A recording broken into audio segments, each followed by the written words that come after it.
बिस्मिल्लाहिर्रहमानिर्रहीम। अस्सलामुअलैकुम। मेरा नाम मोहम्मद इलियास चिश्ती है और इस वक्त मैं मौजूद हूँ Chishti chemicals and engineering workshop Khanewal में।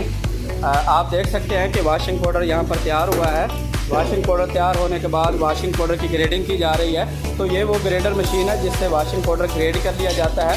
यानी कि जब आप वाशिंग पाउडर के अंदर वाशिंग पाउडर मिक्सर के अंदर वाशिंग पाउडर मिक्स कर लेते हैं तो उसमें बारीक डली और नमी रह जाती है। बारीक डली को और नमी को ख़त्म करने के लिए ये ग्रेडर मशीन इस्तेमाल की जाती है। ये ग्रेडर मशीन 8 घंटे के अंदर 2000 किलो सरफ को ग्रेड करने की सलाहियत रखती है।